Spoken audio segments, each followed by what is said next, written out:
Today on Dead Dodge Garage, Austin's Challenger looks slightly different. Oh yeah, it's done. Let's drive it out of here.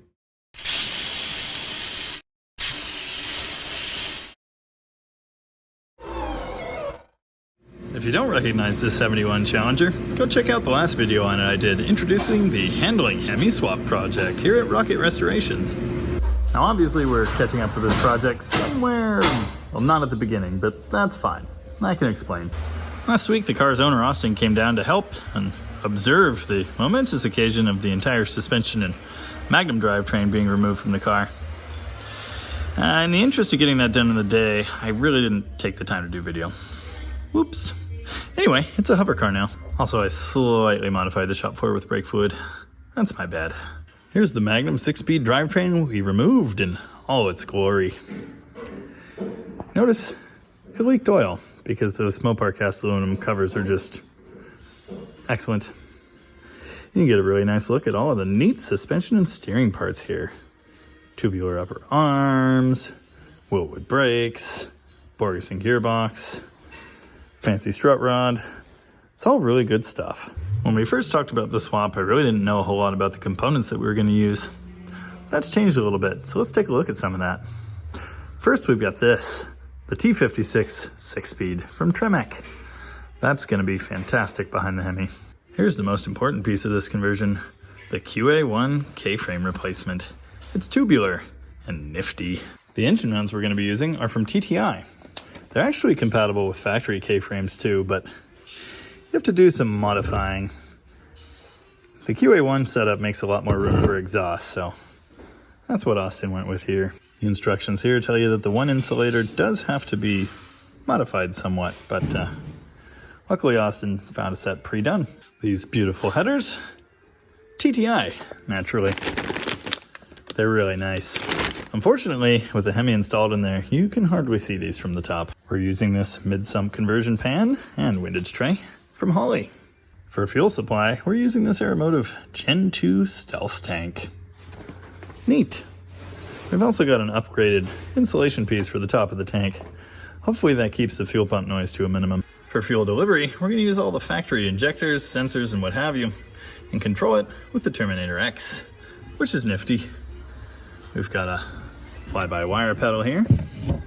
We've got all the wiring bits. Everything we need. Very cool. We are going to use the factory intake manifold. At the same time, we're going to rewire the entire car with this setup. Neat, but there's a lot to it. Look at this. It's the main components of the US Car Tools body stiffening kit. We're going to install these, and I think we're going to get a set of torque boxes as well.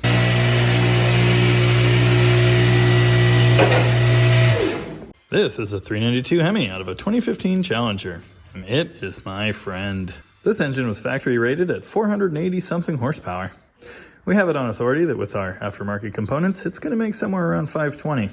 I've already started stripping it for the oil pan swap. I also taped off all the ports to keep bits out of there, you know. We're going to have to lift this onto the new K-frame and mock it up in the car pretty soon. Here's another important part. Holley power steering bracket. Nifty. We've got a pump here from them as well as a line kit and a pulley to make all of this work. Another nifty thing we decided at the last minute to add to this car, vintage air, because air conditioning's cool. So one of my next jobs is figuring out where this all goes. You see, I kind of have to arrange Hemi wiring in the same location. I'm planning to put the Terminator X module behind the glove box there. But this all lives in sort of the same space, so I need to lay that out, and I need to figure out a wiring pass-through, which is likely going to be through the plate they send the AC lines through. This little fella takes the place of the factory blower motor and covers the big hole in the firewall. But I think there's enough extra space there for that wiring pass-through, which will make this Hemi stuff easy? Definitely less challenging than the Coronetti FI setup was. Another job I'll have to tackle pretty soon, clearancing this frame rail. The alternator and alternator bolts on the Hemi want to live right here. So what you do is you zip these two pieces of metal right there, and then you weld the seam. I think we've also decided to move the battery to the trunk, which will make room for a factory type air box right here. That'll be a fun project. Yeah, it was neat rolling the Hemi in there and going for the glory shot and all, but as you can see, there's quite a bit to making this work. Like an onion, it's got layers. Here's the part we definitely won't need anymore. The factory starter relay. This car is currently set up without a neutral safety switch, and while we may want to add that later, for now, we're just going to run the crank wire directly to the starter and call it a day. Here's a look at the clutch master setup that's on the Challenger. Look at that brace. That's really cool. It's also more necessary than you think it is. The firewall can flex quite a bit. The factory knew this. Normally there's a brace part right here, sandwiching the firewall in the middle between the clutch pedal bracket and itself. Obviously it's missing on this model, so we'll probably have to add that. Well, I did the oil cooler delete, and I broke off 2 oil pan bolts in the block, so that's good. Well, now this is happening because, you know, broken bolts. Hey, if you have to weld toward the ground like this, wear earplugs, because the inside of your ear burning doesn't taste very good. Pro level broken bolt removal. Weld a dingus on the end of it there that you can grab with vice grips, and heat the blocker part around it with the torch. In this case, it just let right go and spun out no problem. Before heating it with the torch, I broke the dingus off like 4 times. Look at that, mid-sump oil pickup installed. And yes, I did torque the hardware. Oh, I also had to flip the stud over there. I torqued that too. Check it out. The 392's got the new car conversion pan, 45-degree oil filter adapter, and I'm taking it off the cart to set it on the QA1 cross member and mock it up in the car. My main question here is, what's this alternator clearance situation like? And while mocking it up in there, I can start to get a better idea of where things like wiring need to live. All the manual transmission stuff has been removed from the Magnum engine. We're going to find a stand to set this thing on.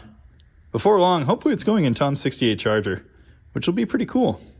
Then obviously we'll get to transferring all the steering and suspension components over to the QA1 cross member. Okay, if I'd read a little further ahead in the instructions, I'm sure it would have told me that that bolt's got to be in before this is bolted to the block, because that just doesn't work at all. And you can't get that bolt out because it's perfectly captive, so it's not like you could put the filter adapter in afterward either. Okay, that's just a little bit of a silly dance, but it's on there now. Clearance, clearance. I think we need a little more. Well, a couple passes with the grinder wasn't enough, so I'm just going to cut it back to the frame rail and weld that seam back together, and all will be well. Well, I'm also going to fill those because they're really ugly. There we go. I just have to weld that seam together. Not bad, not bad. Look at that. Even got the holes shaved. Sanding disc does wonders. Look at this. We bolted the T56 onto the Hemi. Still has to come off for like a clutch and a flywheel, but looks pretty dang cool. Look at this. Well, don't look at that. It's slightly bent. Anyway, Hemi's in there with the 6-speed. Now, obviously this is just for mock-up. It's all got to come back apart, but it's really fun anyway. Looks like the Hemi sits slightly further forward, but Silver Sport was actually thinking of that. And these bolt holes are slotted, so they fit fine. This is really cool. And with the QA1 cross member, there's just room for everything in here. Well, decided to test fit the headers. I think I was contractually obligated to do that. Just look at all this. How much better could it even get? Gonna have to clearance one primary tube around the bell housing here, but other than that, perfect. We did learn that the dipstick tube has to go behind this mount bracket, so yeah, that's good. I've got to rearrange that transmission breather. It hits the floor there, but it turns out it always did. Now that it's in its final position, you can see how much room we got on the alternator. About a 1/2 inch actually, so that's perfect. Before I had the transmission on, I was a little off on eyeballing the engine angle, and I thought we were going to have to clearance the firewall for this runner control motor, but we're good. Look at that. This project is 30% figuring out how to put it together, 20% putting it together, and 50% staring at it, because it's awesome. Well, I've stared at it enough. I think it's time to eat a sandwich. Not much help, are you? Now that it's all naked, I can show you the next operation on here. US Car Tools chassis stiffening kit. Because this thing's going to be fast and go around corners, and it's got a very stiff suspension on it, so we don't really want to twist the car. Now what's interesting is there are actually factory braces here, but the US Car Tools piece goes over it, kinda. Despite what US Car Tools tells you, these are not exactly made to fit precisely, and I had to modify this one a little bit to make it work. As you can see, I still have some stripping and grinding and things like that to do, and then we'll weld these on. There's another brace piece that goes here, and I think there are 2 small gusset pieces I'm missing. We're also going to do the radiator support stiffening lower brace thing, which is great, except it doesn't fit at all, and I have to widen it. Well, after what seems like forever, literally an entire day, these stiffeners from US Car Tool fit, and this one's even attached to the car. The gold is some weld-through primer. No, you can't see my welds up close. I'm not one of those Instagram welders. I'm one of those grinder and paint type guys. There were a lot of steps involved in getting that done. Clearancing the car, clearancing the parts, mocking everything up. You know, hammer, grinder, hammer, pliers, etc. Then they had to come here to the sandblaster because they already had surface rust on them. Knocked all that off, hit that other one with the weld-through primer, and attached it to the car. I've been advised that US Car Tools makes these parts to within a 1/10,000th spec. Well, that's great, but Chrysler made these cars to like a, I don't know, 3/8 of an inch spec at best. So needless to say, there's a lot of work involved in getting these to fit. It could have been worse, but yeah, my throat says it was a lot of grinding and cleaning. Yeah, there's the pile of debris just from the driver's side. And that doesn't count the stuff that's in my lungs. Obviously next to come will be the passenger side brace. But it's getting late on a Friday, and I won't be back here until like the middle of next week, so that's just gonna have to wait. And for that reason, I think this is gonna be the best place to end this installment on the car. I think y'all can get a pretty good sense of where we're going and how awesome it's gonna be. This crazy built suspension and steering system, this 392 Hemi with a T56 Magnum 6-speed behind it, all of the chassis stiffening you could possibly want in one of these cars, and all of that wrapped in this gorgeous red, mostly factory appearing 1971 Dodge Challenger. I don't know how much better than that it could get.